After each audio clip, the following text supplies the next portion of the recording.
اس جگہ پر لے کے جاتے ہیں جہاں اہل ایمان کی روحیں ہوتی ہیں تو روحیں اس شخص سے بھی زیادہ خوش ہوتی ہیں جو کسی گئے ہوئے شخص کے واپس آنے پر خوش ہوتی ہیں. یعنی ارے تم آ گئے, کب سے انتظار کرتے. ماں اپنے بیٹے سے ملتی ہے, شوہر اپنی بیوی سے ملتا ہے, یہ ملاقات کا وقت ہے.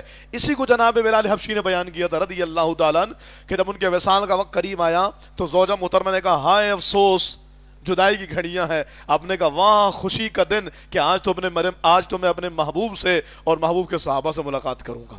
تو ایمان والے کو یقین ہوتا ہے کہ جیسے عمل ہیں ویسی جزا ملے گی. تو اگر اعمال ایمان والے ہیں, عمل ایمان والوں کے ہیں, مسلمان ہے, دنیا میں اللہ کو راضی کرنے والے اعمال کیے, تو قیامت میں تو ہوگی ملاقات, مرنے کے بعد بھی ملاقات ہوتی ہے اور روحیں ایک دوسرے سے ملاقات کرتی ہیں. حتیٰ کہ فرمایا گیا کہ وہ روحیں دریافت کرتی ہیں پیچھے رہ جانے والے شخص کے بارے میں کہ وہ کیسا ہے. جیسے کسی باپ کا بیٹا پہنچا تو باپ اپنے بیٹے سے پوچھتا تیری ماں کیسی ہے, بڑی یاد آتی ہے اس کی. وہ تیرا چھوٹا بھائی کیسا ہے, تیری بہن کیسی ہے. تو وہ اپنے پیچھے رہ جانے والوں کے بارے میں پوچھتے ہیں. روحیں کہتی ہیں ابھی ٹھہرو, اسے چھوڑ دو, یہ دنیا کے غم میں ہے. پھر یہ روح جو مر کر پہنچی ہوتی ہے یہ پوچھتی ہے کیا وہ تمہارے پاس نہیں آیا. تو کہتا نہیں وہ تو ہمارے پاس نہیں آیا. اب انہیں یقین ہوتا ہے ہاں اس کا مطلب یہ ہے کہ وہ کافروں کی روحوں کے ساتھ ہے. وہ جبل برہوت پہ یا ہر اس جگہ پر کہ جہاں کافروں کی روحوں کو جمع کیا جاتا ہے وہ ان کے ساتھ ہے. اور جب کافر کی موت آتی ہے تو عذاب کے فرشتے بوریے کا ٹکڑا ڈالے آ کر کہتے ہیں اے روح تو اللہ کے عذاب کی طرف نکل, کیونکہ تو اللہ سے ناراض ہے اور اللہ تجھ سے ناراض ہے. اس کے بعد وہ جلے ہوئے بدبودار مردار کی طرح نکلتی ہے. حتیٰ کہ فرشتے پوچھتے ہیں یہ کیا بدبو ہے, یہاں تک کہ اسے کافروں کی روحوں میں لے جاتے ہیں. اللہ پاک ہم سب کے ساتھ عافیت فرمائے اور ہمارا خاتمہ بالخیر فرمائے اور اہل ایمان میں اللہ تعالی ہمارا حشر فرمائے. یہ آیت کریمہ الی ربک یومئذ المساق, اس دن تیرے رب کی طرف تجھے ہانکا جائے گا. اچھا یہ ہانکا جانے کا لفظ قرآن کریم نے بطور زجر کے بیان کیا ہے کہ جاؤ چاہے نہ جاؤ, بامر مجبوری یا بخوشی و رضا, اپنی خوشی سے جاؤ یا مجبوراً جاؤ, ہانکا تو جائے گا, لے جایا تو جائے گا اور پیشی تو ہوگی, عدالت تو لگے گی اور اللہ کی بارگاہ میں حساب تو دینا پڑے گا. اسی کو قرآن کریم نے ایک اور مقام پہ بیان کیا وَسِيقَ الَّذِينَ كَفَرُوا إِلَى جَهَنَّمَ زُمَرًا, کہ اللہ تعالیٰ وہاں پر یعنی میدان محشر میں جہنمیوں کو ہانکے گا, جہنمیوں کی طرف ہانکا جائے گا. یہ ہانکنا ان کی تضحیق یا توہین کے لیے کہہ لیجئے, زجر کے لیے کہہ لیجئے کہ تمہیں ہکایا جائے گا اس طرف. ہاں لیکن اللہ رب العالمین اپنے نیک لوگوں کے لیے فرماتا ہے وَنَحْشُرُ الْمُتَّقِينَ إِلَى الرَّحْمَنِ وَفْدًا, انہیں ہانکا نہیں جائے گا. جیسے بکریوں کو, جیسے ریوڑ کو, جیسے بھیڑ چار ہوتی سب کو ہنگایا جاتا ہے, کہ نہیں اللہ والوں کو جنہوں نے زندگی اللہ کے رضا میں گزاری ہے, وہ جو رات تہجد کے لیے انتظار میں رہتے ہوں, وہ جو فجر کی نماز مسجد کی پہلی صف میں یا با جماعت پڑھنے کی جستجو رکھتے ہوں, انہیں ہانکا نہیں جائے گا. نحشر المتقین, ہم جمع کریں گے پرہیزگاروں کو الی الرحمن وفدا, اللہ رب العالمین کی بارگاہ میں بحیثیت اس اعتبار سے کہ فرشتوں کے جھرمٹ میں انہیں اللہ کی بارگاہ میں پیش کیا جائے گا اور اللہ تعالیٰ ان کا اعزاز دنیا والوں پر ظاہر فرمائے گا. یہ ہیں جن کی کروٹیں ان کے بستروں سے جدا رہتی تھیں, وہ جو رات میں بھی رب کو راضی کرنے کے لیے مصلی پہ کھڑے ہوتے تھے, وہ جو تہجد پڑھا کرتے تھے, وہ جو نمازوں سے روگردانی نہیں کیا کرتے تھے, ان کے لیے اللہ تعالیٰ نے یہ سارا اہتمام اور یہ سارا انتظام رکھا. آج دوران مطالعہ میرے ایک ذہن میں بات آئی, میں نے کہا کہ یہ بات بڑی اہم ہے جس کو بیان کی جانی چاہیے کہ پیچھے یہ جتنا سارا ذکر ہے نا, چاہے وہ جہنم کی طرف ہانکا جانا ہے یا قیامت کے میدان میں جایا جانا ہے یا پھر موت کے وقت کی کیفیات ہے, یہ سب ہوتا تو اللہ کے حکم سے ہے لیکن کرنے والے فرشتے ہوتے ہیں. حتیٰ کہ میں آپ سے پوچھوں موت کون دیتا ہے تو آپ کہیں گے اللہ دیتا ہے, اور یقیناً اللہ ہی دیتا ہے. لیکن قرآن کہتا ہے قُلْ يَتَوَفَّاكُمْ مَلَكُ الْمَوْتِ الَّذِي وُكِّلَ بِكُمْ, تمہیں ملک الموت دیتے ہیں. تو ظاہر ہے یہاں پر ہم یہی کہتے ہیں کہ یہ ذریعہ بنتے ہیں اور اللہ ان کے ذریعے روحوں کو قبض فرماتا ہے. تو اللہ کے فرشتے جو ہیں یہ ایک بڑی خاص حیثیت اور اہمیت رکھتے ہیں. فرشتوں کے وجود کا انکار کفر ہے, فرشتے کچھ نہیں ہوتے معاذ اللہ. اگر کوئی ایسا کہے تو یہ کفر ہے. ان کی تعداد کے بارے میں قرآن کہتا ہے وَمَا يَعْلَمُ جُنُودَ رَبِّكَ إِلَّا هُوَ, ان کی تعداد اللہ ہی جانتا ہے. اور پھر جب ظاہر موت کی بات آتی ہے تو ہمارے یہاں ملک الموت کے حوالے سے بڑی توہین آمیز جملے کہے جاتے ہیں. جیسے بعض لوگ تو یہ کہتے ہیں کہ یار لگتا ہے ملک الموت اس کا پتہ بھول گئے, معاذ اللہ. لگتا ہے ملک الموت جو ہے نا وہ اس کے بدلے اس کی روح لے گئے, غلطی ہو گئی ملک الموت سے.